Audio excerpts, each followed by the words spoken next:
noches, señoras y señores, ¿cómo están ustedes? Bienvenidos a otra edición del Péndulo por Unicanal. Hoy les proponemos tres temas. El primero tiene relación con esto que se hizo viral y es muy publicitado acerca de las contrataciones en el Congreso de personas allegadas a diputados, senadores y miembros del Poder Ejecutivo del nuevo gobierno. Nos va a acompañar para hablar acerca de ese tema porque tiene la defensa del presidente de la Cámara de Diputados, Raúl Latorre, y de la hija del vicepresidente de la República, Montserrat Aliana, el doctor Pedro Ovelar. El segundo bloque vamos a hablar acerca de los acuerdos con la Unión Europea, pues de repente aparecieron fisuras y diferentes posiciones en los grupos económicos que están discutiendo el tema. Nos van a acompañar Pedro Galli, titular de la ARP, y el ingeniero Héctor Cristaldo, titular de la UGP. Tienen diferentes posiciones y vamos a conocer las razones y las posiciones de ellos. Y el último bloque hablaremos acerca de la nueva etapa de liderazgo y crecimiento que quiere marcar Banco Basa, con la presencia del presidente de Basa Capital, Ángelo Palacios, y del nuevo CEO de Basa Capital, Ulises Villanueva. Son los tres temas que les proponemos. Antes de ir a la primera pausa, les invito a compartir un rico café Lavazza, que es reconocido como un café de alta gastronomía que permite degustar un producto con aroma, cuerpo y sabor inconfundibles y presente en los mejores restaurantes, cafeterías y supermercados del país. Café Par representa y distribuye Lavazza, el espresso italiano por excelencia. Pausa y ya iniciamos el debate.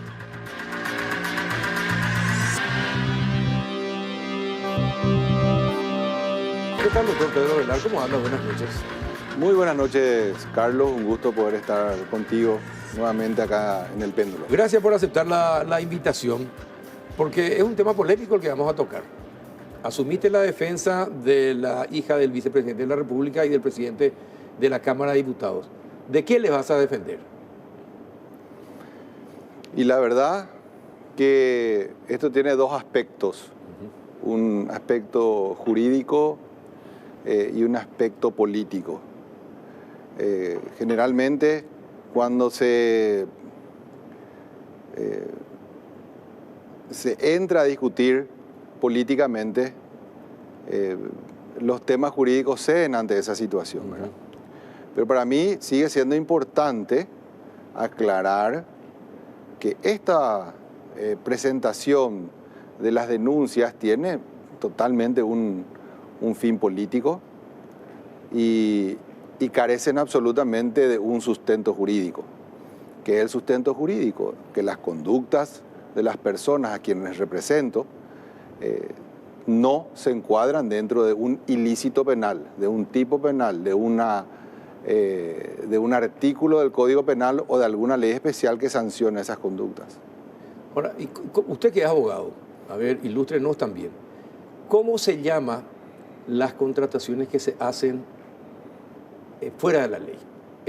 No respetando la norma de la ley y interpretándola cada uno a su manera, como se vino haciendo consuetudinariamente desde 1989. Existen disposiciones de la ley, sí, que determinan, en el caso de las contrataciones, ¿verdad? Si hablamos de parientes, hasta el 4º grado de consanguinidad y segunda afinidad. Si ocurre eso, la ley lo reputa como nepotismo. Pero ¿qué condición debe tener la persona que contrata o que nombra? Tiene que tener el parentesco con la persona que es beneficiada por ese nombramiento o por esa contratación. Pero acá no fue Pedro Aliana quien contrató a su hija, sino fue Raúl Latorre, que no tiene parentesco con Montserrat Aliana. Pero es un favor. A ver, cuando usted sabe que para la función pública hay que concursar. Para ingresar como funcionario público hay que concursar. Concursaron todas, y no me refiero solamente a la hija del vicepresidente de la República, sino en general. Y lo triste es que uno comprueba, y ellos mismos lo afirman, no concursaron, ingresaron. ¿Y qué es? ¿Es tráfico de influencia entonces? ¿Es un hacer favor al amigo correligionario? ¿Qué es entonces? En todo Estado de Derecho y en el cumplimiento de lo que dice nuestra Constitución, que tenemos que hacer lo que la ley manda en derecho público, o no está obligado ningún ciudadano a hacer lo que la ley no le obliga a hacer. ¿Verdad? Están exceptuados el Poder Judicial y el Poder Legislativo de esa obligación del concurso para el contrato. O sea, hay una ley que le exonera de esa obligación de que concursen para que pueda ser contratado, nombrado a ciertos funcionarios. Eso es independientemente de la discusión de si es un cargo de confianza o no, que es, digamos, de aplicación en otras instituciones que no están exceptuadas de esa norma que deja de lado el concurso. Entonces, todo tiene que ser enmarcado dentro de la ley. Si la ley te permite y te habilita y te exceptúa, en este caso, del concurso, no está mal que se lo haga legalmente hablando. Cuando entramos en una discusión de análisis de si eso es correcto, hacer con la cosa pública, no hacer el concurso, nombrar a personas que no tengan aún una formación suficiente, algún título, profesión, pericia en algún aspecto necesario para llenar ciertos cargos, eso es una discusión que escapa a lo que hoy la ley determina y establece como marco de actuación de un administrador. Pero hay una cosa, doctor, antes que usted continúe.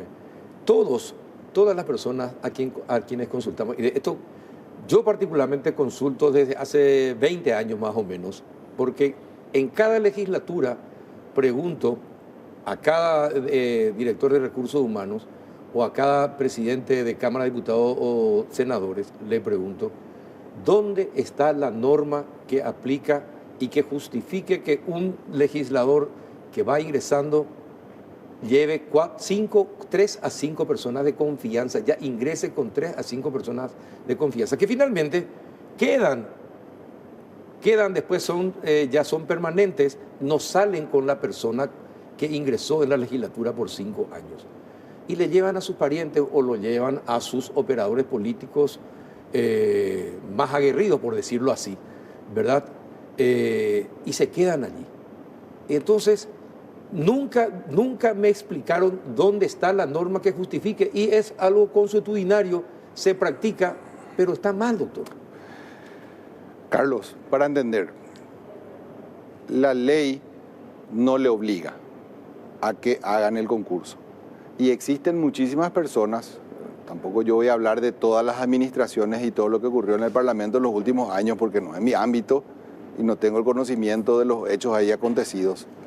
Pero yo tengo sí conocimiento de que hay muchas personas que salen al terminar, digamos, un periodo legislativo y no son contratados nuevamente.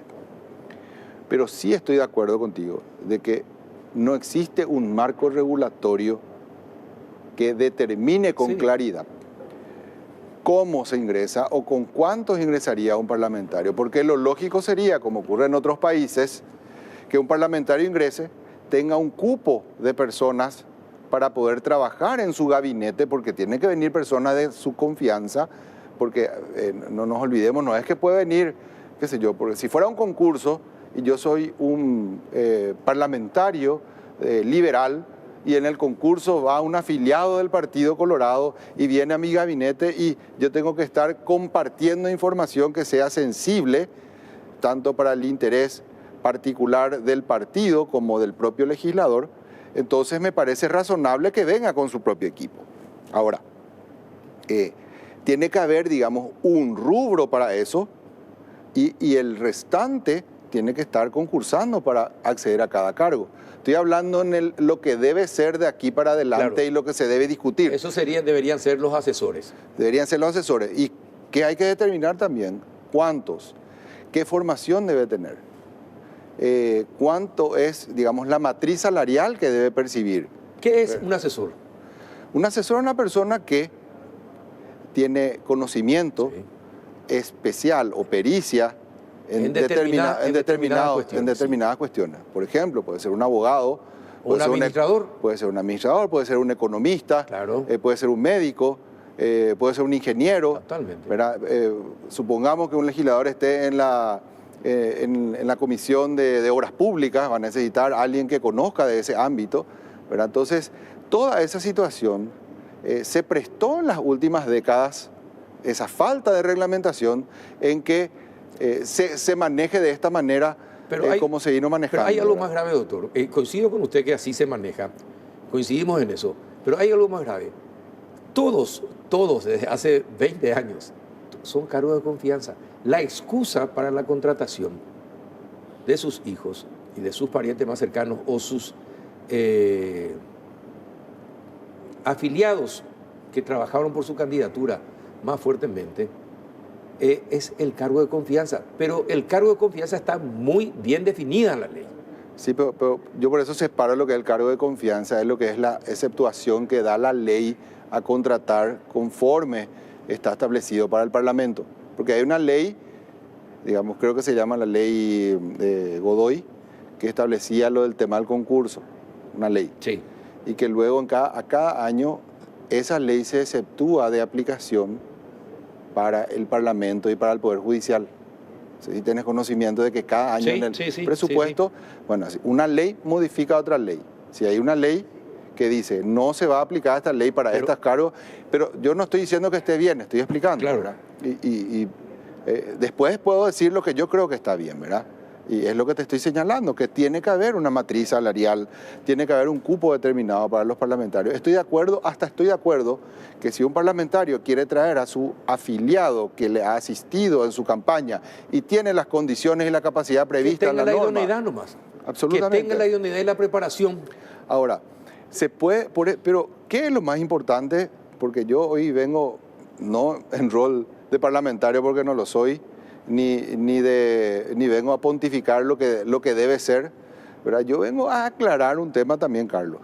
Raúl Latorre nunca le nombró a ningún pariente y nunca cometió el hecho de nepotismo, ni nunca ha malversado ningún fondo porque la ley le permite que él pueda nombrar en la forma o contratar en la forma que lo hizo. Tampoco ha cometido tráfico de influencia porque él no se beneficia para sí mismo en ningún tipo de dádiva o de beneficio por esos nombramientos. Tampoco cometió lesión de confianza. ¿Y por qué? Porque todo el Parlamento y promulgado por el Poder Ejecutivo determina un presupuesto para esas contrataciones. No es que él graciosamente, ¿verdad?, utiliza un rubro prohibido. Totalmente. ¿Verdad? Entonces, ¿qué es lo que pasa acá? ¿Verdad? En vez de discutir qué es bueno y qué es malo hacer de aquí para adelante, a partir de lo que saltó y de lo que se denunció, que me parece que existe la libertad constitucional de hacerlo de todos los periodistas. Acá lo que hay es un acoso mediático a ciertas personas queriendo hacerle responsable de todo un sistema que ocurre hace muchísimos años y de todos los colores y de todas las ideologías de los partidos, ya pensando, Carlos, no en esto que te preocupa a vos y que también me preocupa a mí como paraguayo, sino lo que le preocupa a cierto sector de la prensa ya con miras al 2028. Perjudicar la figura de Raúl Latorre y de Pedro Aliana, que tienen un capital político ganado con sacrificio y con buenas gestiones, afectar ese capital para el futuro, presentándolos, Carlos, como culpables de un delito que no cometieron. Te digo una cosa. Yo, como administrador, no lo elegiría a Latorre. Porque un buen administrador tiene que tener en cuenta esto que vos estás diciendo. La capacidad, la idoneidad y lo que acordamos que deberían tener las personas que vayan al Congreso. Estamos hablando del Congreso de la Nación. Tienen que ir personas preparadas, aunque sea para pasar el agua o preparar el café. Tienen que ser personas educadas, preparadas, decentes. ¿Cuál es la persona mal educada, por ejemplo? No. Maleducada es una persona que no te saluda, por ejemplo. Vos entras y no te saluda. Quiero nomás poner también esto sobre la mesa, Carlos, porque parece que por ejemplo, al contratarle a Ale Ovelar, ¿verdad?, con un sueldo de 3 millones de guaraníes, se está siendo mal administrador. Hay muchas actividades, y creo que ya lo hablamos esto en la radio, hay actividades que son propias de pasantes o de personas que están iniciando su carrera. Sí, también. Yo creo acá en este set, no todos como son... se dicen los ordenanzas, por ejemplo. pongámosle ese nombre, pero los asistentes, ¿verdad? Porque ordenanza parece un término mucho más denigrante, sí. ¿verdad? Yo te aseguro que acá en el set hay personas que no tienen la capacidad de manejar una cámara, manejar vestuario o manejar maquillaje y que están haciendo sus primeras armas, pero son necesarias porque están asistiendo a una persona que sí está preparada y están ganando un sueldo acorde con eso, ¿verdad? Lo que está mal es decir que todos tienen que ser médicos, doctores, o tienen que tener alguna especialización o maestría, porque tampoco eso garantiza, yo te aseguro, Carlos, que no garantiza tener un buen desempeño laboral. Entonces, ¿qué es lo que está ocurriendo? Yo estoy de acuerdo, porque yo puedo discutir aquí contigo lo que debe ser, pero lo que está ocurriendo acá, ¿verdad? No con Carlos Peralta, ocurre con las tapas de ABC, que le está mintiendo a la gente.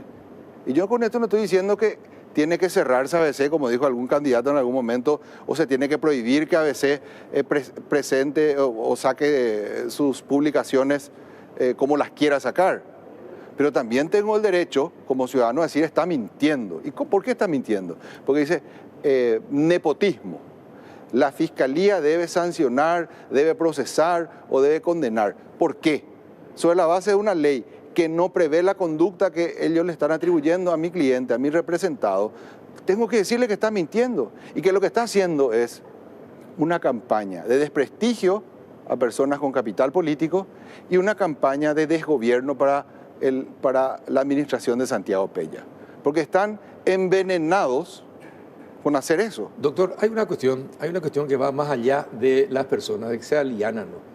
El malgasto público. Una de las promesas del gobierno actual es justamente frenar el malgasto público y le hizo muchas críticas al gobierno anterior justamente por la cantidad impresionante de contrataciones que hizo, que cargó el presupuesto público y muchas cosas no se pueden hacer correctamente.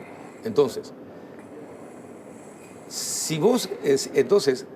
todos tienen que entender que se tiene que mejorar el gasto público, todos, los que están en el Parlamento, aunque sean de otro poder, los que están en el Ejecutivo, y también el Judicial tiene que entender de que tiene que mejorar el gasto público. No puede ser de una buena administración, no puede ser que exista un director de café. Por poner un ejemplo, y esto es un ejemplo, director de café. Y después está el gerente de café y el jefe de café. No puede ser, no tiene lógica. No tiene lógica. Entonces, esas son las cosas que vienen detrás de las críticas que se hacen. ¿Por qué? Y porque de repente se ve a la hija del señor vicepresidente en el Congreso. Y mucha gente se pregunta, ¿para qué le pone, para que si puede estar contratada con la preparación que tiene probablemente en otra empresa privada? Eso dice la gente y no deja de tener razón. Ella también tiene el derecho de trabajar donde ella quiera y nadie le va a quitar tampoco esa razón a ella, ¿verdad?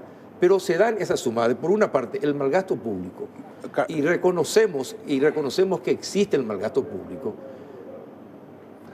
y beneficia a los operadores políticos. ¿No te parece que eso tiene que ir eliminándose? Vamos a separar las cosas. Vamos a separar. Primero, es responsabilidad de Santiago Peña, que está hace 6 meses, sí, ni eso, en el gobierno, más o menos hace tiempo, o de Raúl Latorre, o de Pedro Aliana sobre esa situación. Y hay que decir que no es responsabilidad de ellos ni de este gobierno. Sí destaco que lo que hablabas de la anterior administración, del Poder Ejecutivo anterior, nadie en la prensa protestó durante 5 años nada. No, tampoco días nadie en la prensa que hoy critica, ¿verdad? Que hoy criticó absolutamente nada, callaron, maquillaron, acomodaron las cosas. Pero eso es otra cuestión, ¿no? Hubo alianzas que hasta hoy siguen. Ahora, ¿qué ocurre con los funcionarios públicos? Los funcionarios públicos tienen lo que se llama la estabilidad, ¿verdad?, del funcionario público, que está en la Constitución Nacional, y que mucho daño hace. Es una trampa. Que mucho daño hace. Sí. No hace solamente daño, digamos, al presupuesto o al Estado o al Paraguay, llamémoslo así, sino hace daño al propio funcionario. ¿Por qué? Porque el funcionario que ingresa totalmente se aburguesa en el lugar y sabe que nadie le va a tocar. y que con los derechos adquiridos. Con los derechos adquiridos Sí. y con los sumarios absolutamente se puede avanzar porque no hay una reglamentación clara sobre sus funciones. Entonces es un problema no de una administración, sino de una estructura que se ha puesto en la Constitución Nacional y que yo siempre, no desde mi posición de defensor de esta persona, porque no puedo hablar en nombre de ellos, sino de Pedro Velar, creo que le hace mucho daño, digamos, al trabajo en sí de ese funcionario que tenga esa estabilidad. Es bueno la estabilidad laboral, pero es malo que no pueda salirse de una manera cuando el funcionario no está cumpliendo sus funciones o cuando no tiene la idoneidad o no mantiene esa idoneidad, claro, o la preparación, entonces tiene que salir. Entonces creo que es una misión en algún futuro, cuando se revise la Constitución Nacional, trabajar sobre ello o discutir sobre ello, que me parece lo mejor. Y respecto a Montserrat, todo el mundo dice que debe renunciar. Y señores, primero, la renuncia es un acto voluntario. Nadie puede obligarle a nadie a renunciar. Cierto. Ni atropellándole con micrófonos, ni con cámaras, ni con acosos mediáticos corresponde, porque se está rayando ya otra cosa totalmente.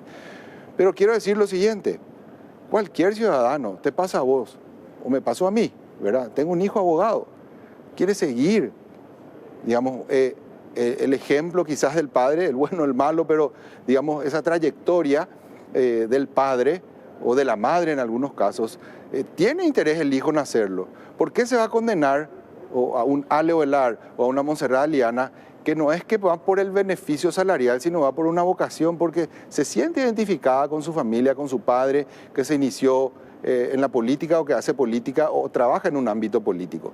Conociéndole a Ale un poco más, ¿verdad?, porque es del mismo colegio que mis hijos y más o menos de la misma edad, es un chico realmente que ha procurado muchísimo en toda su vida estudiantil y en su vida estudiantil del colegio y su vida estudiantil de la universidad, ¿verdad? Pero no es malo que tenga esa vocación, no le puede ser prohibido, ni le pueden obligar a renunciar. Coincido contigo. Ahora, pero los legisladores, que son los que hacen nuestras leyes, deben usar las palabras adecuadamente y deben entender los términos, porque yo no confío en el diputado que dice es un cargo de confianza el que ocupa mi hija o mi hijo.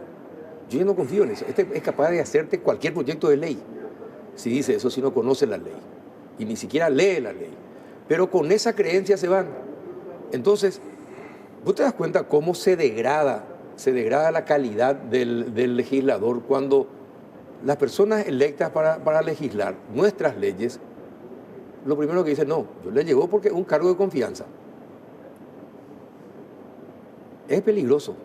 Es peligroso para todos, porque esa persona puede votar, cualquier cosa puede votar. Por eso, Carlos, yo creo que el límite en toda vida ordenada y civilizada, ¿verdad?, son las leyes y las normas, ¿verdad? Y yo creo que el gran debate al cual están comprometidos el vicepresidente Pedro Aliana, el presidente de la Cámara de Diputados, Raúl Latorre, es en discutir estos temas, ¿verdad? Ellos están abiertos a esa discusión, y no solamente ellos, el propio gobierno a través de Santiago Peña, a través de la ley del servicio civil, se pretende establecer esos mecanismos y esas formas para evitar esos abusos que ocurren, ¿verdad?, para personas. Me gusta que lo acepte y que lo diga, porque es importante que se acepte eso. Hace muchísimos años. Hace años, y creo que en el manejo de la cosa pública y desde la administración, ¿verdad?, un presidente, son tres órganos, son tres poderes del Estado, ¿verdad?, el poder ejecutivo, el legislativo y el judicial. La gente tiene un pensamiento de que el presidente de la República es responsable de lo que pasa en el Congreso. Tiene ese pensamiento. Y es que es responsable también. Bueno, ¿vos sabés que sí que es responsable? No, ¿en qué medida es responsable? ¿Verdad? Puede tener responsabilidad política, pero no tiene responsabilidad administrativa. Totalmente. Pero ¿qué ocurre, Carlos? ¿Verdad? ¿Qué ocurre? Todo esto se mueve sobre la base de una gran maquinaria electoral, ¿verdad?, Sí. que tiene sus propios intereses. Entonces, el buen administrador el buen presidente, sabe equilibrar esas cuestiones y siempre, creo que se lo criticó mucho a Santiago, dice, yo estuve negociando o estuve cediendo, todo el tiempo ese recíproco control. Se cede y se avanza, se cede y se avanza. Y ese equilibrio es lo que hay que buscar. Y creo también que, por ejemplo, la ley de superintendencia, ¿verdad? De jubilaciones, que fue un tema tan debatido, que fue tan atacado el gobierno por eso, creo que hoy está dando sus primeros frutos con una primera caja, ¿verdad? Entonces, lo que está buscando el gobierno de Santiago Peña, me toca porque estoy de cerca, porque toco de oído, porque soy un testigo, digamos, más cercano de esa situación, no estoy en la administración, ¿verdad? Estoy muy cerca del presidente Horacio Cartes, por eso me entero de más cosas o podemos discutir más temas. Hay un interés serio, sincero y un gran compromiso. ¿Van a haber equivocaciones? Estoy seguro que sí. Se va a meter la pata, pero lo primero que hay que hacer es darse cuenta de lo que está mal, tratar de rectificar y también confrontar a los grupos de poder económico y mediático que están mintiéndole a la ciudadanía, presentando cosas como ciertas o como reales, cuando en verdad no lo son. Pero una cosa, me permite, no sé si es un consejo, pero, por ejemplo, en todos los gobiernos del mundo, el presidente de la República influye sobre la decisión de sus parlamentarios, de su partido, y trata de convencer a los parlamentarios de los otros partidos.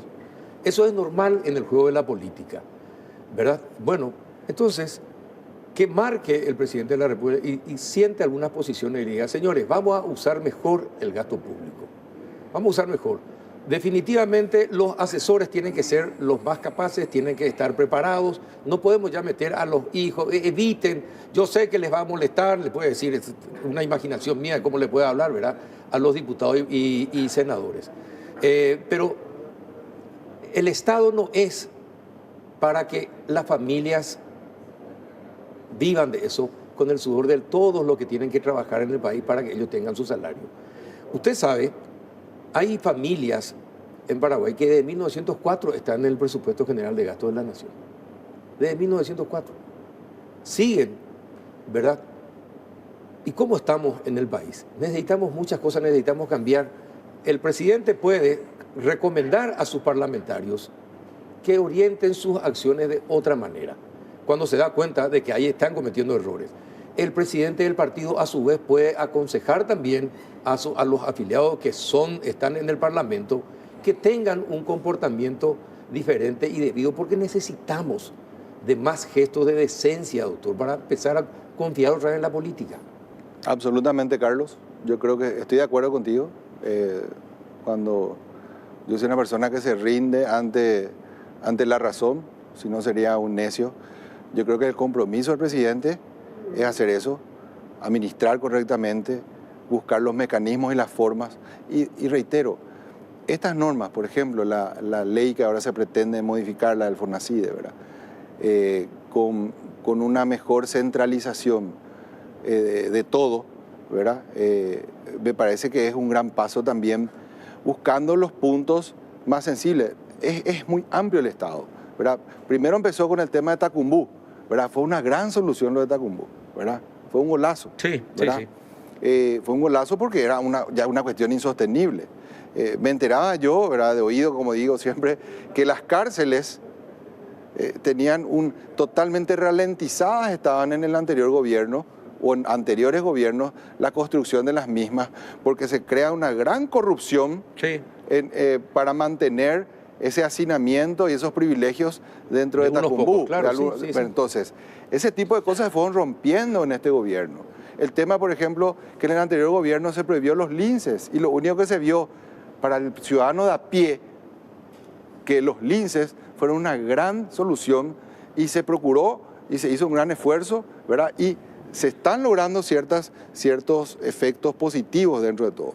Va a demorar, van a haber todavía tropezones, caídas. Sí, pero hay que intentar acelerar. No, pero por supuesto, y yo creo que lo están haciendo. Ojalá. Yo soy, como digo, testigo de esa situación, no soy parte del gobierno, pero en lo que yo puedo hacer como un ciudadano, como un asesor, como un abogado, que no quiero ningún cargo público, que no pretendo ¿Seguro que ningún... no querés un cargo No, público? no quiero Pues está cargo. hablando como político ya, casi como candidato estaba hablando. Sí, pero no soy candidato No vas a ser- ni voy a ser candidato, No vas a Carlos. ser, no. O sea, me pueden decir muchas cosas, pero yo no soy vas a ser abogado. candidato. Bueno, No, te sí, pido un favor. Sí.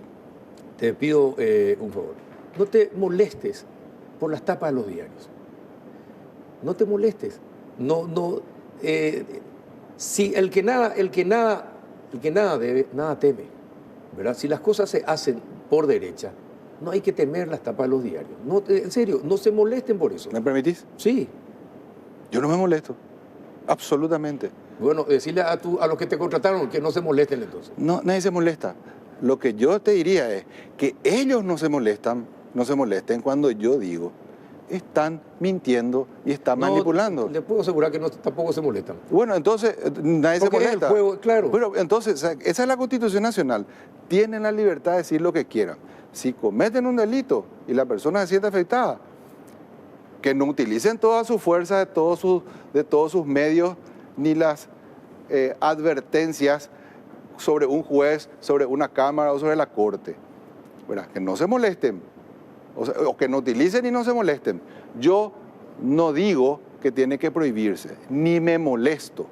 Sí levanto mi voz y señalo directamente cuando alguien está mintiendo. No hay nepotismo, y si ponen en una tapa que hay nepotismo y no lo hay porque la ley describe cómo debe ser y cómo debe Pero también sale cometerse. la tapa que vos decís que no hay nepotismo. ¿Te das cuenta? No, yo no sé si sale eso, ¿verdad? O cómo lo manifiestan, y que lo hagan como mejor les parezca. Ellos son Claro. dueños de ese espacio. Pero está claro, Carlos, yo no me molesto. Pero ¿sabes qué es lo que soy? Una persona que les dice Está bien. Y lo que está mal. Y seguís siendo así. Y le represento a personas que no cometieron ilícitos y se los presenta como responsables de eso, ¿verdad?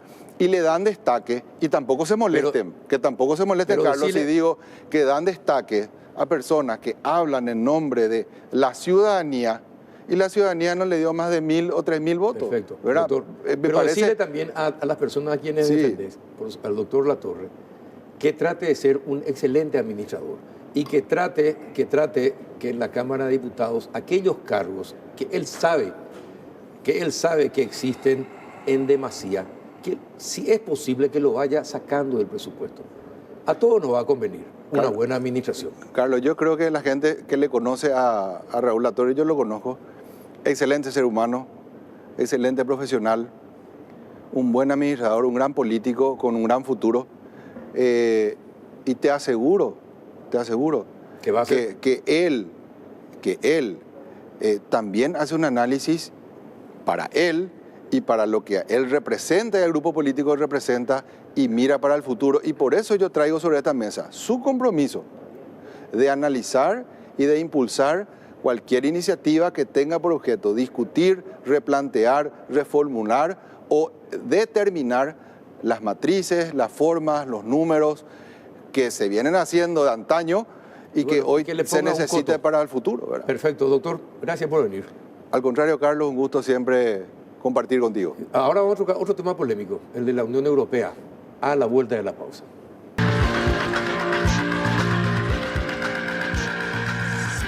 Bien, ¿qué tal, don Pedro Galli, presidente de la ARP? ¿Cómo anda?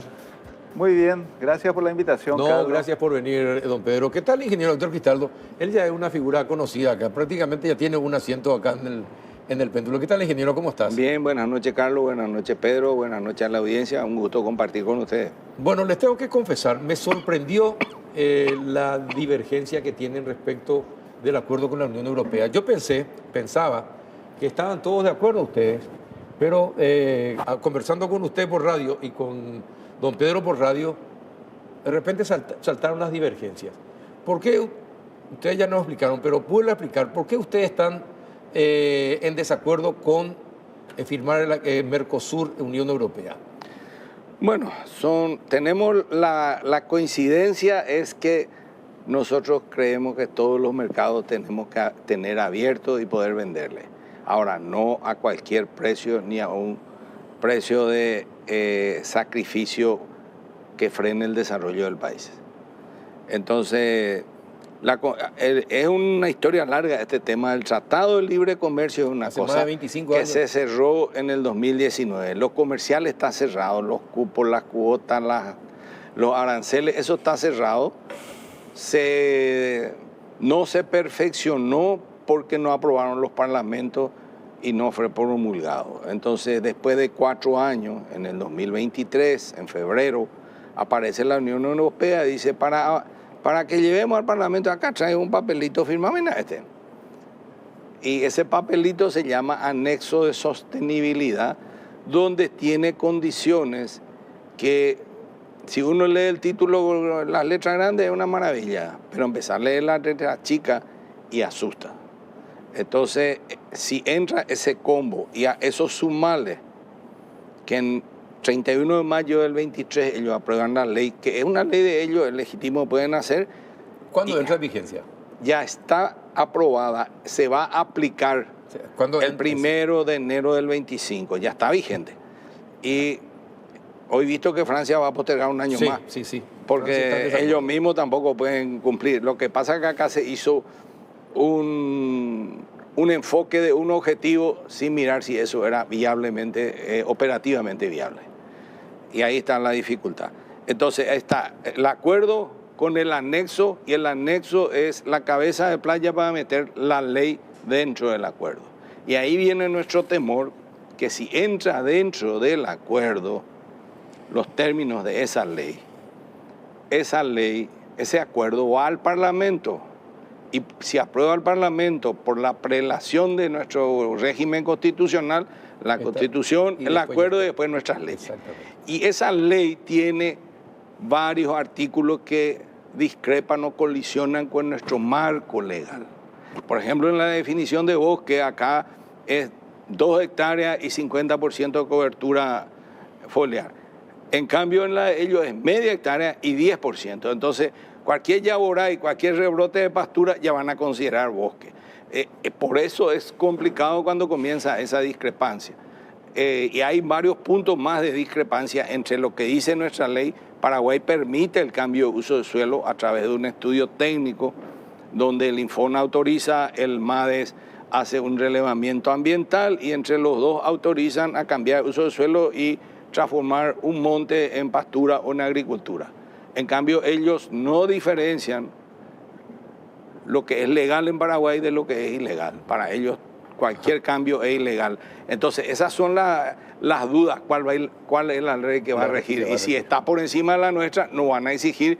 Y ahí pone en riesgo el desarrollo del Chaco. Si va a primar ese criterio de que todo es ilegal, el Chaco se bloquea. Entonces, y tiene el agregado que para junio del 25 ellos van a ampliar la cantidad de rubros y ya mencionan explícitamente el maíz como incluido y amplían, ahí es donde está para nosotros, en la cola está el veneno, a otros tipos de tierra. Es decir, no es solo donde hay bosque y hay deforestación, libre de deforestación. Dice, tierras con elevado nivel de reserva de carbono. No sé cuál va a ser el criterio para definir y qué tierra, porque nuestra parcela con siembra directa tiene elevado nivel de carbono. Van a bloquearnos. Tierras pastizales. Entonces los pastizales ya no van a poder ser más uso ganadero. Son preguntas, claro, pero resumen, son cosas que no se aclaran. Hay humedales. El Paraguay tiene un potencial de crecer a 1 millón de hectáreas de arroz. Estamos en 180.000. Vamos a tener que dejar de crecer. Parar, claro. Entonces, esas son las dudas. Nosotros hicimos 14 preguntas. 6 nos respondieron, 2 nos chulearon ahí, y 6 nos dijeron, estamos desarrollando la metodología. Fueron sinceros.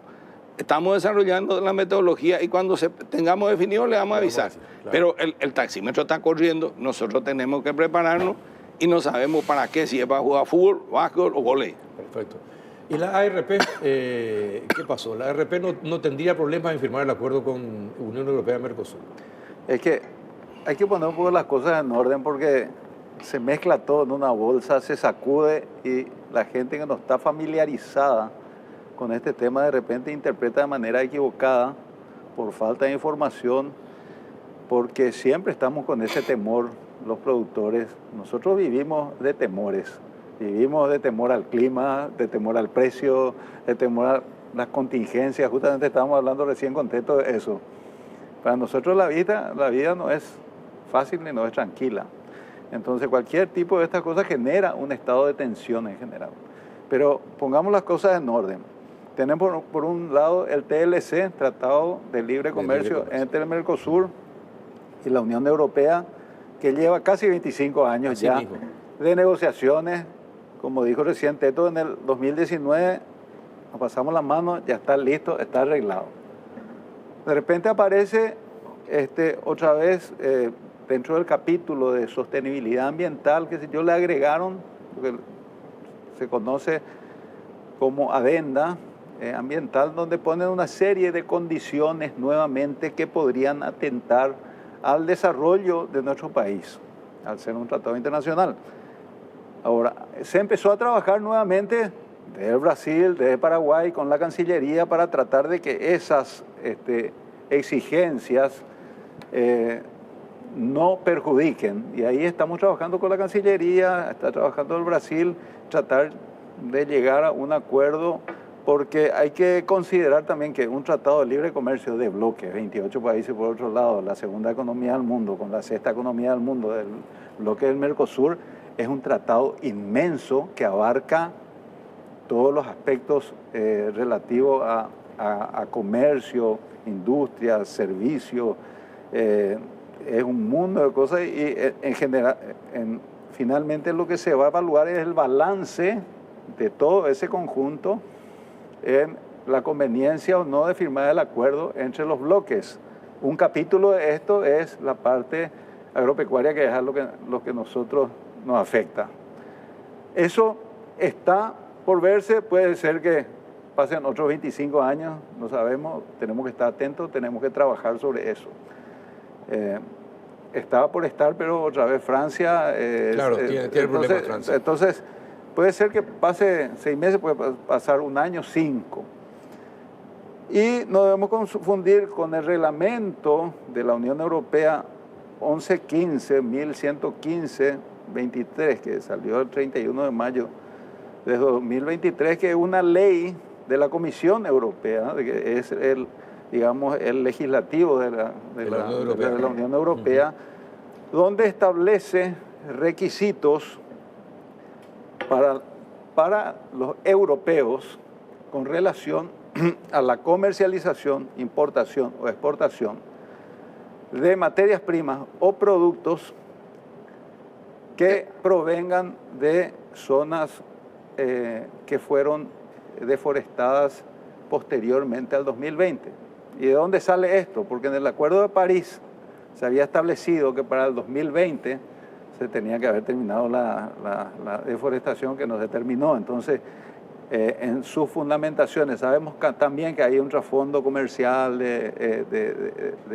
¿cómo te voy a decir?, de conveniencia, sí, o de protección, intereses, sí. Pero la fundamentación de ello es que ellos se sienten también responsables a través del consumo de esas materias primas que están contribuyendo a la deforestación en el mundo. Esas son, digamos, las fundamentaciones que alegan. Entonces, todas las materias primas o productos que en la cadena de producción integren materias primas para elaborar ese producto provenientes de áreas deforestadas, no pueden comprar, ni pueden vender, ni pueden comercializar.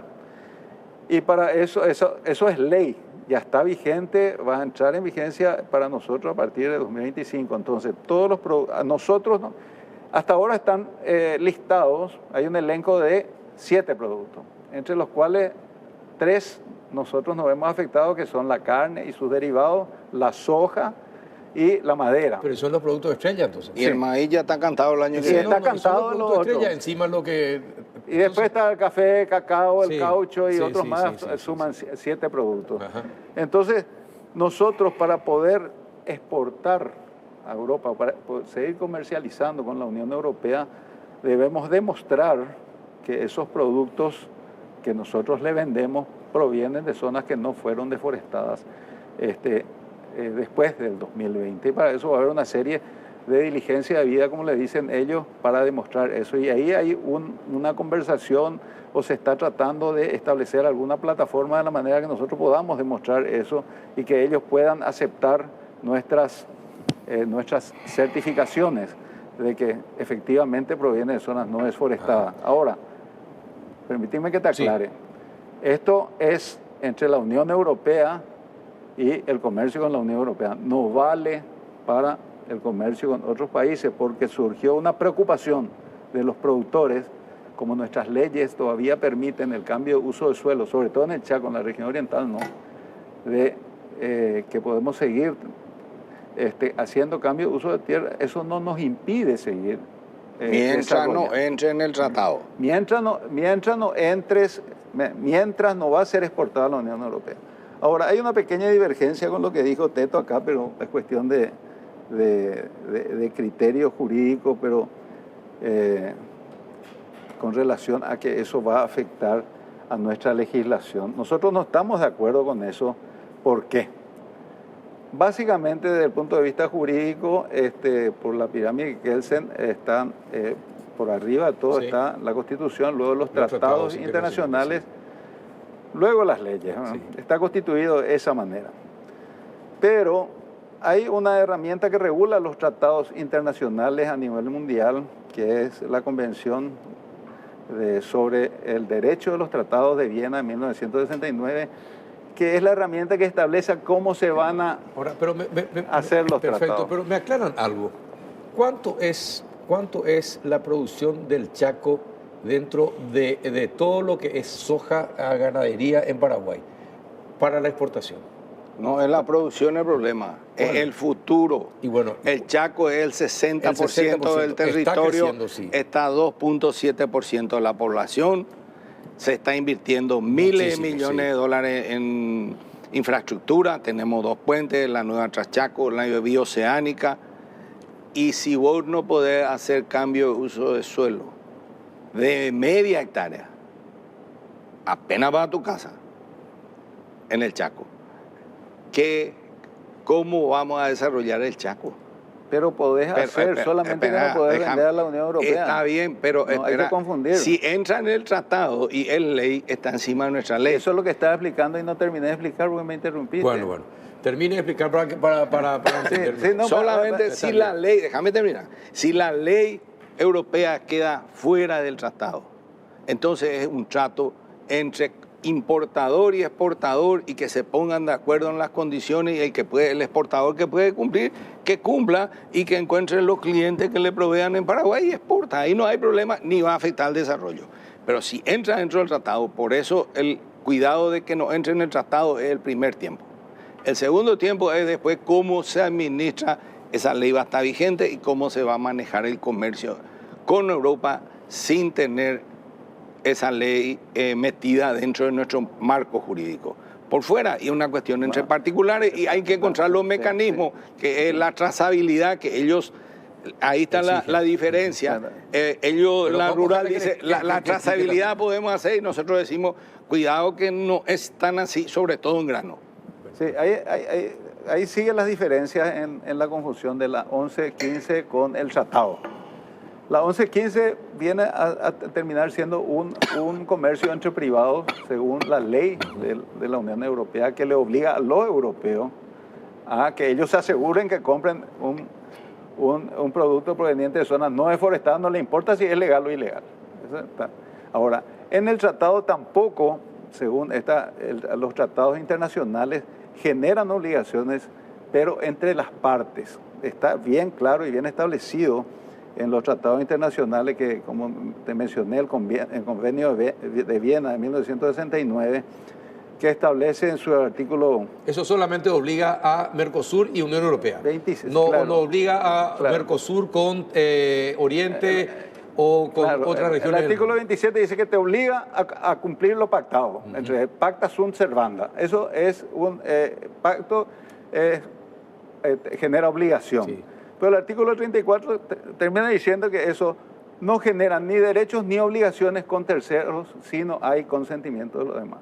O sea, si no está expresamente estipulado sí, o contemplado que va a cambiar nuestras leyes, genera obligaciones entre las partes. O sea, ese es un temor relativamente infundado, salvo que nuestros negociadores, que no son ningunos tontos, son bien avesados, no van a permitir, por supuesto, que se ponga una cláusula semejante cuando se trata solamente de una comercialización con un bloque determinado, teniendo todo el resto del mundo que podamos. Y bueno, el mismo temor es, si entra, nos va a bloquear. Si no entra, es una cuestión entre privados. Ahí no hay problema. Pero sí hay una cuestión que nosotros tenemos metodológicamente establecido, es trabajar sobre criterios, principios y valores y se trabaja con convenios, acuerdos, tratados, cooperaciones o financiaciones. Porque todo eso viene muy lindo en la letra grande. Cuando entra en la letra chica y las condicionantes, hay mucha ¿Qué trampa. condicionantes, por ejemplo, le preocupan? Nosotros tenemos 4 líneas rojas definidas, que cualquiera, no solo la Unión Europea, que venga con una propuesta que va a frenar nuestro desarrollo, no vamos a acompañar. Que venga con una propuesta que va a afectar la producción de alimentos, que Paraguay es un país productor de alimentos, 12 veces más alimentos que el que necesitamos. Colaboramos con la seguridad alimentaria. Trabajamos sin subsidio, cuando ellos tienen miles de millones de euros de subsidio. Entonces, si va a afectar la producción de alimentos, nosotros tampoco, porque esos son los dos rubros, porque del campo, de los 11.800 millones de dólares que se exportó el año pasado, del campo vino 8.800. De esos 8.800, 4.600 es directamente sector primario y 4.200 es manufactura de origen agrario. Es decir, ese que el Paraguay no está industrializado ya es también una foto vieja. Tenemos que entender eso. Entonces nosotros estamos en un proceso de desarrollo sostenible.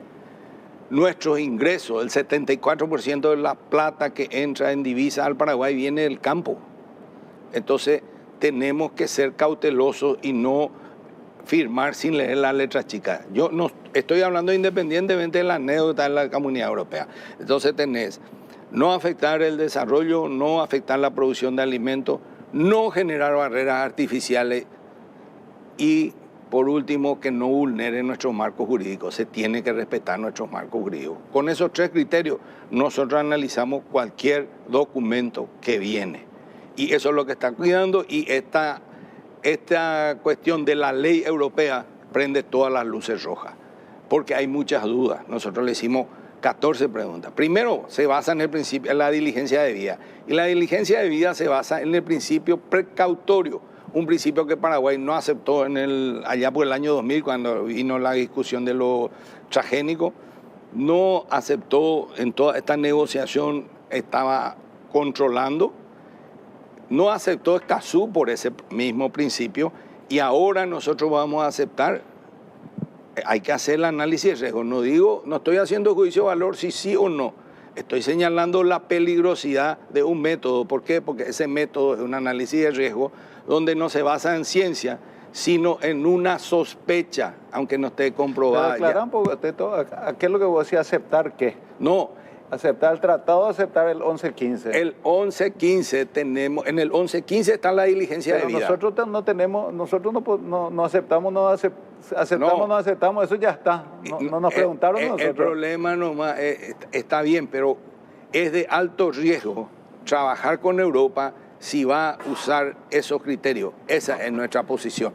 Entonces, ¿es riesgoso? De acuerdo. ¿Está de acuerdo con eso? Complica, claro que complica mucho más. Y después viene el tema de la trazabilidad, que no es como la trazabilidad tradicional. Déjame terminar, porque es complicado, pero hay que explicar todo de una vez. La trazabilidad tradicional, como ellos están acostumbrados, como nosotros en algunas cosas, es sobre la calidad y la sanidad, inocuidad del producto. El producto, este 1115, pide una trazabilidad no solo del producto, que todos podemos cumplir, pide una trazabilidad del entorno donde se produjo el producto. Y ahí comienza esos 11 puntos, porque te pide que vos no violes derechos humanos, que vos no seas corrupto. Y todo eso es subjetivo, no hay un indicador objetivo como decir libre deforestación, listo, tomo la foto, muestro mi foto del 20, muestro mi foto ahora, no hay cambio, listo. Ese es fácil, lo más fácil es libre deforestación, porque Paraguay tiene departamentos completos que tienen cero deforestación de esa época. Pero cuando entramos en los valores subjetivos, ahí es donde te empieza a comenzar la letra chica y la trampita para bajarte el precio, para trancarte, y ellos tienen una cláusula, una multa de mínimo 4%, mínimo, sobre el total de las operaciones del año. Si vos me vendiste 10 millones de dólares, tu último barco con 50 mil dólares tuvo problemas, te van a multar 400 mil dólares. Entonces es una operación de alto riesgo. Entonces tendríamos que trabajar en encontrar una gradualidad, un sistema diferente de manejo, no de golpe como están imponiendo, y ellos no toleran un mínimo de mezcla. Entonces ahí los granos ya es imposible por el sistema de comercialización a granel. Es lo mismo que quiera que el gasoil venga en tambor de 200 litros para saber de qué pozo salió. No podés. Entonces esas son las cosas que nos llaman la atención. Bueno, espérame un ratito. Sí. ¿En qué punto estás de acuerdo y en qué desacuerdo con el ingeniero? No, estamos de acuerdo en que el hacer una trazabilidad, sobre todo en granos, que como es una materia, digamos, más difícil de separar o seccionar, va a complicar. Pero nosotros vemos que estamos en condición, aparte que todas las reglas del juego todavía no están definidas, que se van a ir definiendo, y eso es lo que tenemos que lograr a través de las conversaciones, y ir viendo y ir creando las plataformas, como se dice. Una parte, nosotros estamos acostumbrados, hace años, 20 años, casi 19 años, instalamos un sistema de trazabilidad para la Unión Europea, justamente para poder vender a la Unión Europea, donde tenemos que demostrar el origen de los animales con una identificación, y tenemos que certificar también la geolocalización del origen. Se tiene que ir un veterinario del establecimiento. Bueno, ahora le podemos agregar, digamos, el polígono. No sería problema para nosotros ese tipo de cosas. Y los demás puntos que estaba refiriendo es lo que tenemos que conversar con el gobierno y con los de la Unión Europea, a ver qué instituciones nos pueden certificar. Una cosa, ¿usted está de acuerdo entonces con la preocupación de ellos? ¿Qué pasa si la Unión Europea no tiene en cuenta la preocupación de ellos? ¿Qué va a pasar con esa negociación? Y yo entiendo que siendo un rubro tan importante, habiendo gente inteligente y con mucha experiencia en esto, que saben cómo se manejan los hilos, cómo se manejan los puertos, cuáles son los destinos, porque acá hay una cuestión de requisitos en cascada que van a venir, sí, porque se venden a la Argentina. Argentina tiene que demostrar a la Unión Europea, sí, tiene lo que le vendemos nosotros le tenemos que demostrar. Entonces ellos van a tener que arbitrar los mecanismos de poder hacer una trazabilidad con todos los elementos que él mencionó, o si no, tomar la determinación directamente, decir, no vendemos, lo que probablemente va a generar un problema muy serio, porque nuestro principal mercado en ese rubro es Argentina, que a su vez vende a Europa. Entonces yo creo que van a tener que trabajar en un mecanismo, y creo que sin conversar con los organismos del Estado, que son los que pueden ir certificando. Ahora, hay una cosa, en el documento del Ministerio del Ambiente español está clarito, dice diligencia debida, análisis de riesgo y certificación es el último cola de perro, ahí podrá la certificación valer. Si hay indígena, si hay deforestación, si hay riesgo de mezcla, esos son los ítems que ellos miden. La certificación no les interesa. Es más, nosotros le preguntamos, ¿el documento oficial de Paraguay va a tener alguna validez? Y dijeron, va a tener la misma validez que un documento que presenta una ONG o una comunidad. Entonces, no estamos seguros de los documentos nuestros van a tener peso o no. Ya, por lo que dicen, no. Entonces, y dicen que ninguna documentación oficial, y tengo el texto, te puedo pasar, oficial respuesta, nosotros 2 meses tardamos en respondernos las 14 preguntas, y dice, ningún documento oficial exonera de la diligencia debida. podrá formar parte de la diligencia de vida. Entonces, la diligencia de vida es un análisis subjetivo de tu entorno para ver si vos calificás o no. ¿Y quién califica? Un comité allá en Bruselas. Entonces, vamos a arriesgarnos a hacer negocio en esas condiciones. Bueno, Pero ahora, ¿cuál es lo la que yo veo, alternativa? finalmente, Y el mundo es la alternativa. no, y si finalmente, tenés- finalmente lo que yo veo es que, a ver, don Pedro quiere seguir dialogando con la Unión Europea. Ustedes van a dialogar con ciertas condiciones. Me parece que ahí está. El diálogo se tiene que seguir. El diálogo sigue. Tiene que No, seguir. las condiciones en eso también. están de Nosotros acuerdo. lo que tenemos criterio es decirle, esta raya no puede pasar. Claro. Si va a atropellar nuestra soberanía, va a atropellar nuestras leyes, va a frenar nuestro desarrollo, para un ratito. Pero Nosotros no le vamos a dar un cheque en pero blanco se a puede nadie. seguir dialogando. Estamos de El acuerdo, diálogo es la mejor estamos de herramienta. acuerdo en que Perfecto. no vamos a permitir nadie, vamos a permitir que atenten contra nuestra soberanía, que sobrepasen nuestras leyes, nada. Pero necesitamos hablar Sí. si queremos seguir, obtener la posibilidad de seguir vendiendo o seguir negociando con Perfecto. ellos. Lo que yo no Ingeniero, creo... se nos va la hora. Meterle tu corte. No, les agradezco que hayan venido porque es muy importante y finalmente los dos están aceptando que el diálogo tiene que seguir, ¿verdad? Pero bueno, vamos a ver qué decide la Unión Europea finalmente, pero ojalá que todo sea en beneficio del Paraguay, que es lo principal para nosotros, porque ciertamente hay otros mercados, pero el diálogo es lo último que hay que perder. Correcto, el diálogo no se deja, pero tampoco un Que se mercado avasalle nadie. que es el 4% de todas nuestras ventas. Ellos nos compran 500 millones de dólares, nosotros vendemos 11.800.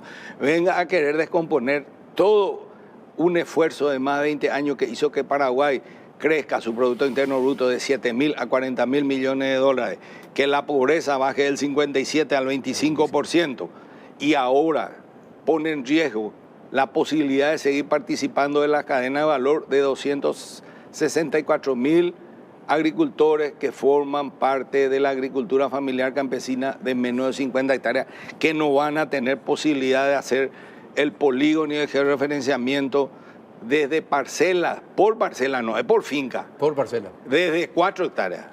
No estamos hablando desde 4 hectáreas. Bueno, no comencemos, Rafaela. Don Pedro, gracias por venir. Bueno, gracias Carlos. No, gracias estamos por venir. siempre Gracias, conversando. ingeniero, por... Quédate todavía, que tenemos que ir al corte. Ah. Después del corte recién levantate. Yo creí ya me echaba. No, todavía no. Muchas gracias por haber venido y haber debatido de esta manera. Vamos a la pausa y vamos a hablar acerca de la nueva etapa de liderazgo y crecimiento que pretende Vasa. Ya volvemos.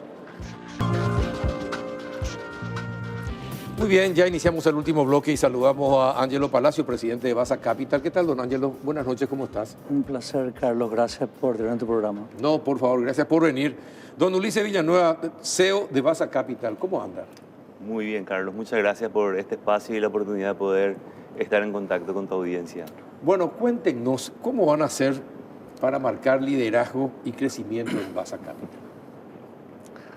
De entrada, yo quisiera, Carlos, si me permitís, que le decía Ulises, empezar con datos. El mercado de valores es un mercado que tiene todo por crecer y te doy datos para contarte de qué se trata. El tema de la economía, siempre se habla. El PIB de Paraguay, Sí. números, 40.000 millones de dólares. ¿Sí? Es como un ser humano vivo. Necesita sangre. ¿Sí? La sangre es el sistema financiero. Números. Total de préstamos bancarios para financiar la economía, para que la sangre fluya, 20.000 millones de dólares, la mitad. ¿Ok? ¿En Paraguay? En Paraguay. 40.000 millones el PIB, 20.000 la mitad. Monedas más, monedas menos, 20.000 millones, créditos bancarios a cierre de diciembre, que es la sangre que mueve la economía. ¿Y a qué sectores? ¿A qué sectores? 20.000 millones. Está repartido por toda la economía. Por toda la economía. En proporción al PIB. Porque los bancos naturalmente hacen su análisis de crédito y de riesgos y van alocando los fondos los depositantes a donde creen que va a haber crecimiento y fuente de repago. Y te paso un dato más y avanzamos. El mercado de valores, ¿sí? ¿Cómo contribuye a esa sangre? 4.000 millones de dólares es hasta hoy la cantidad de títulos, bonos, acciones emitidos por empresas, ¿sí? Sí, por empresas, y que se suma a los 20.000 millones de la banca, ¿ok? Entonces, naturalmente, esto va para crecer. El PIB es el parámetro normal en todo el mundo. Sí. Y decías 10%, que en realidad son como 14%, ¿verdad? De los cuales uno escucha en los últimos años, hemos excedido, hemos récord en el mercado de valores.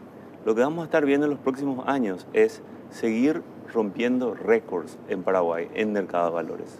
¿Por qué? Porque la proporción en general en otras economías de que la participación del mercado de valores llega en un 40 a 60% incluso, ¿verdad? Entonces, el mercado de valores viene a complementar unas oportunidades de fondear iniciativas en diferentes industrias. Entonces, mercado de valores, nosotros llevamos 5 años y hemos sido pioneros en diferentes productos. Entonces, este crecimiento lo que va a hacer es seguir apoyando el crecimiento en diferentes industrias en Paraguay, ¿verdad? Ahora, ¿cuáles son las inversiones más atractivas, por ejemplo, para una persona que quiere invertir en valores?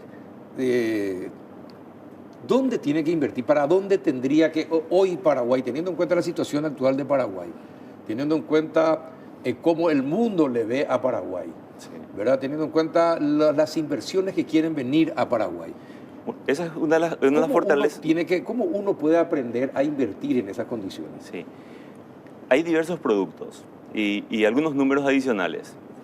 ¿Cuántas casas de bolsa hay? Hay 23 casas de bolsa. También hay las administradoras de fondos también, ¿verdad? Y están los productos de fondos mutuos.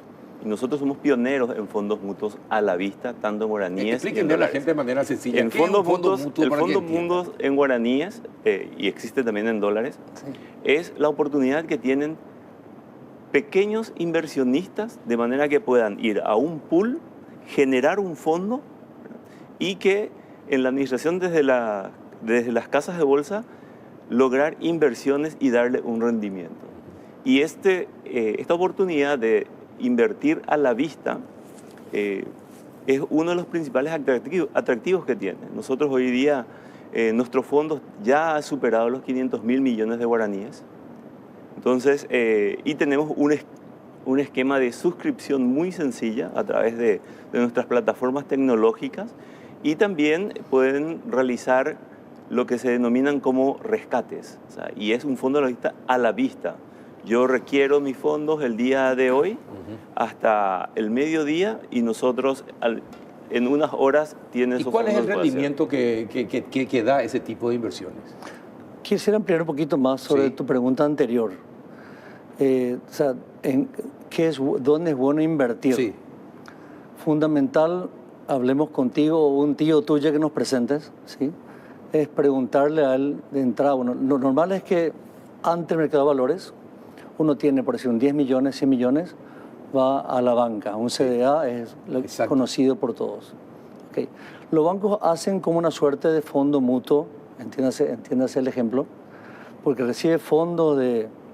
Sí, recibe mi dinero y el dinero de los... Pero el banco hace la función de evaluar el crédito, porque recibe fondos a la vista, fondos a plazo, y luego eso lo aloca o lo coloca en los sectores de la economía que el banco decide dónde invertir. Ahora, quitando de medio el sistema bancario, que es una función muy importante, Colores lo que hace trajes a medida. Tu tío, por ejemplo, me permite usar un ejemplo familiar. Sí. Ok. Tu tío tiene unos 100 millones, por decir un número redondo. Es preguntarle a él cuál es su perfil de inversión, qué a él le gusta dólar, le gusta guaraníes. Primera pregunta. Otra pregunta, ¿cómo está su mes a mes? Si su mes a mes está un poco apretado o ya es un tema que le sobró grande, son dos mundos distintos de inversión. Si la persona quiere invertir necesita que le gotee intereses trimestral, mensualmente, es un formato de inversión, se hace algo a medida para él y se toma un poco más de riesgos, naturalmente, porque famosa regla, mayor riesgo, mayor retorno. Entonces a esta persona se le evalúa y se le estipula un portafolio que le permita cumplir con su mes a mes. Otro tipo de clientes... Tío, lo primero que te preguntaría, don Ángelo, es ¿qué es más conveniente? ¿En dólar o en guaraníes? La pregunta es, ¿en qué moneda piensa tu tío y en qué moneda gana? Porque normalmente hay personas que dicen, no, el que se sienta aquí y te diga que sepa el tipo de cambio cómo va a ser, Va a mentir. dudaría, Sí. le pondría una pizca de sal, ¿verdad? En el fondo realmente hay mucha incertidumbre, hay N variables. Entonces, lo importante es que inviertan la moneda en que piensa. Por ejemplo, si este pariente nuestro piensa en guaraníes y le ponemos en dólares y empieza su corazón A latir más fuerte. de repente justo bajó. El tema geopolítico, China, el BRICS, en fin, baja, no. Si sube, fantástico, aleluya, ¿verdad? Pero es ver en qué moneda piensa. Eso es una entrevista personal uno a uno y se hacen preguntas profesionales para ver cómo piensa él. Habiendo pasado ese puente de en qué moneda piensa, insisto, el puente de cómo está su mes a mes, ¿sí? Y dependiendo de eso van dos caminos, repito, eso hasta el cansancio. Un camino es, necesitamos generarle renta mensual o trimestral. O dicen, no, mira, Palacio, Villanueva, Basa Capital, mi mes a mes está bien, esta plata yo la quiero tener para mis nietos, para mi hijo de aquí a 10 años. Entonces ahí uno tiene más maniobrabilidad, Sí. para poder hacer plazos más largos, tomar un poquito más de riesgos. Se hace en base a una encuesta, se hace una evaluación de cuál es su perfil de riesgo. Hay gente que es muy conservador, moderado, dinámico le decimos, y muy dinámico. Todos esos niveles, entonces uno va a hacer una encuesta muy profesional, que tiene un poco de psicología por medio, sale un nivel de perfil y apetito de riesgo. ¿Y los paraguayos el perfil cuál es? Conservador. ¿Más conservador? Conservador. Definitivamente. Renta fija. De hecho, acá Ulises me ayuda con los datos, el mercado de valores es renta fija en un 90 y... Sí, 95%. 95%. Sí, es renta fija, definitivamente. Le gusta, a ver. Y por eso también el otro producto que va madurando y cada vez vemos más opciones en el mercado son los fondos de inversión. Son los fondos de inversión, que es un producto, un instrumento y una oportunidad de inversiones, ¿verdad? De acuerdo al apetito de riesgo, ¿verdad? Porque ahí entra a jugar también mucho la calificación de riesgo.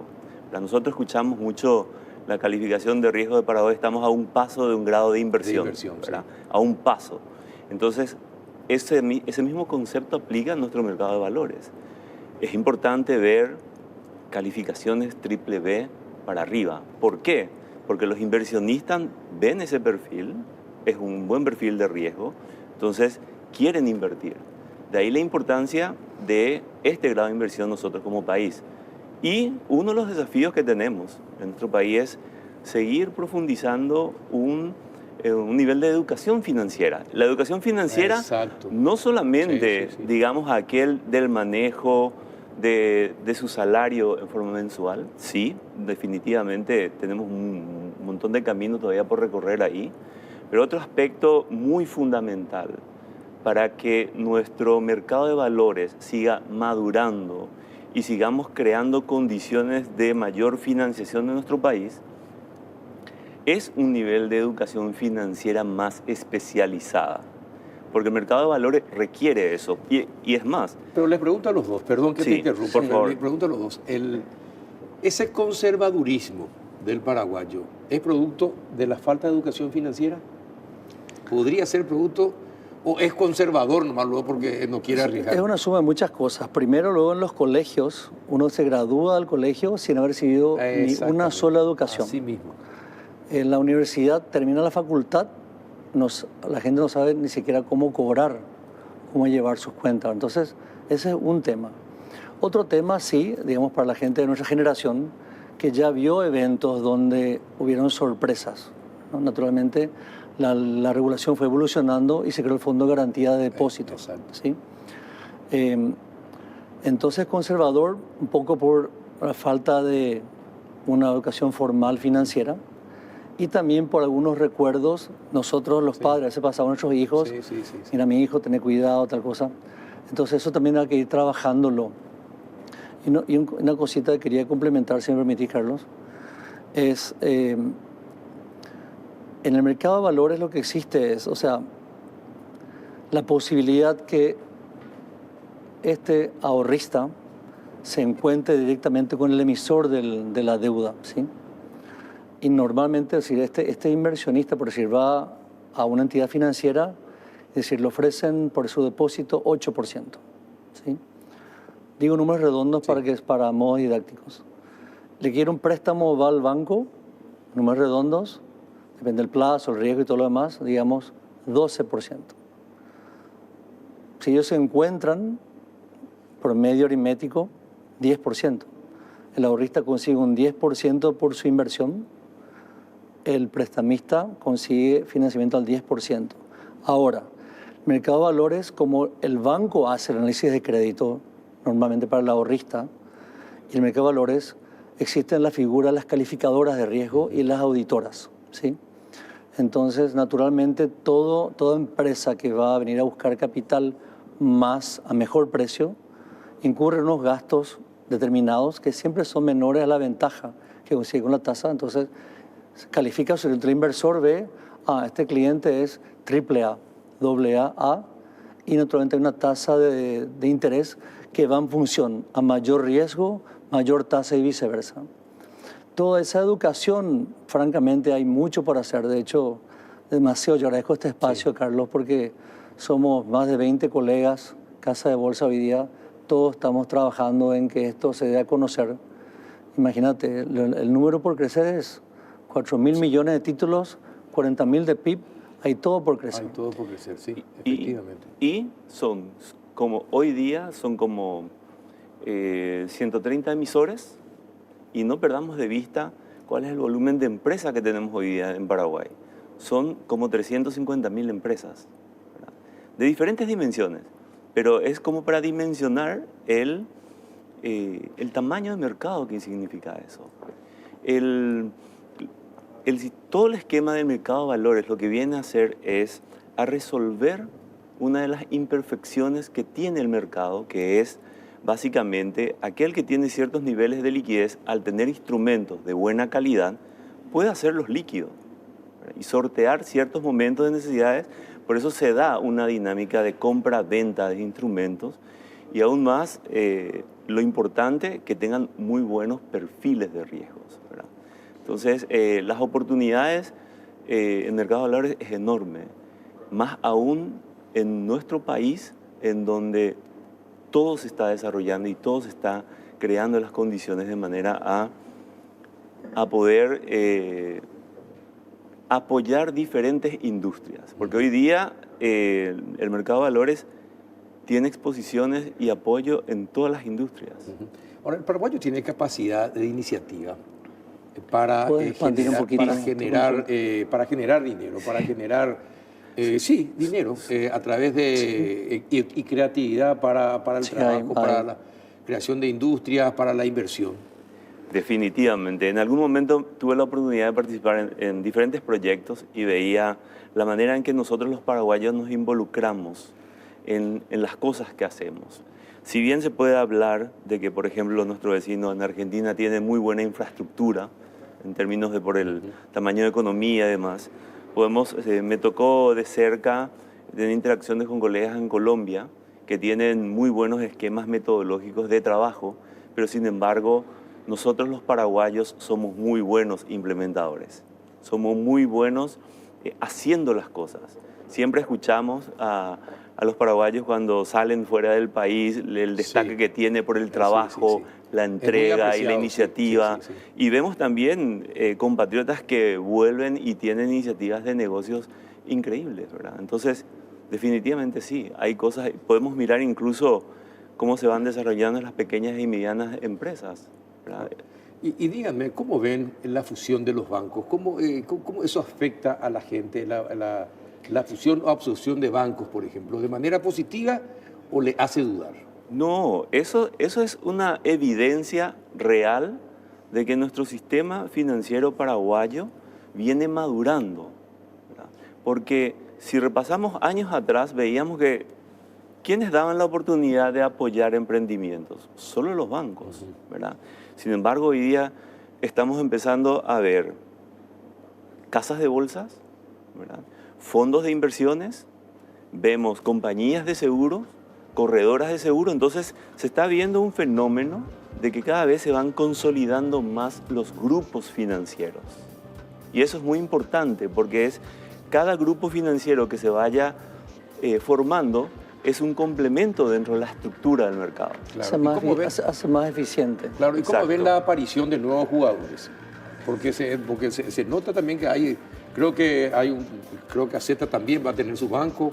Sí, compañía. ¿Cómo ven la aparición de nuevos jugadores en el mercado, en un mercado como el paraguayo? El número que empezamos a hablar, creo que habla por sí solo. O sea, Hay espacio. hay espacio. Hay espacio. Insisto, mira, yo uso mucho este ejemplo que a mí me encanta. Paraguay es un ser humano de 40.000 millones de dólares de producción. Necesita sangre. ¿Sí? La sangre es el sistema financiero. Cuando más sólido, cuando más glóbulos rojos haya circulando, más oxígeno llega acá. Antes estuve escuchando al sector productivo, antes del programa. Ellos necesitan oxígeno. Famoso se dice, hace falta oxígeno financiero. Literalmente hace falta oxígeno financiero. Bueno, el sistema financiero proporciona eso. Volviendo a la pregunta anterior tuya, el tema de la fusión lo que hace es da más eficiencia. Tuvimos casos anteriores de otras entidades que se han fusionado, 3, 4, 6, en menos de 1 año y medio. Eso es muy bueno porque trae más eficiencia, mejores precios para los clientes, para los ahorristas y para los prestamistas. Sí. Y Basa no está pensando en algún tipo de fusión también. Nuestro Porque empezó a proceso- correr en las redes sociales la posibilidad.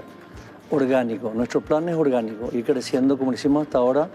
Fíjate, en 5 años crecimos orgánicamente, como decíamos ayer, de 0 a 10.000 clientes en 5 años. Sí. Boca en boca, porque el tema del dinero es boca en boca. Sí. Boca en boca es. Y hay otro aspecto que lo hemos hablado dentro del equipo de Basa Capital, que es, a nosotros nos gusta la competencia, ¿verdad? A nosotros nos gusta eso porque ese nivel de exigencia nos hace ser mejores, ¿verdad? Y eso es lo que vamos a estar viendo en los próximos años de lo que nos estamos proponiendo. Nos estamos fortaleciendo en todo lo que es tema de tecnología, nos estamos fortaleciendo en todos los aspectos de gobierno corporativo. La verdad es que uno puede ver en el equipo que hoy está desarrollando todo el negocio y ha venido desarrollando en los últimos años el nivel de compromiso y el talento que existe, ¿verdad? Se podrán ver de la manera en que los jóvenes se van involucrando en explicar los productos, en explicar parte de lo que es la economía, ¿verdad? Nosotros nos sentimos extremadamente orgullosos de nuestros talentos hoy día, ¿verdad? Impresionante los jóvenes, Carlos, versus lo que mi generación, ¿verdad? Que había, digamos, costaba mucho, pero ahora, como decimos, unas luces. no, impresionante. Nuestros colaboradores, yo siempre me paso felicitándoles todo el día, pues realmente están a un nivel, Pero usted tiene un muy nivel bueno. de diplomático, ¿no? En alguna de sus respuestas parecía hasta un diplomático, así que muy bien, está bien, le felicito. Les agradezco que hayan venido, hayan explicado espectacular, porque es necesario que nos eduquemos también en estos aspectos, y les agradezco que hayan venido a dar esta explicación, porque tenemos mucho para invertir y aprovechemos, demos sangre al sistema financiero, como dicen. Gracias, don Ángelo. Carlos, Muchísimas gracias. muchas gracias. Éxitos. Carlos, Muchas gracias. ¿eh? Igualmente. Y a ustedes también por otro miércoles más. Hasta el próximo.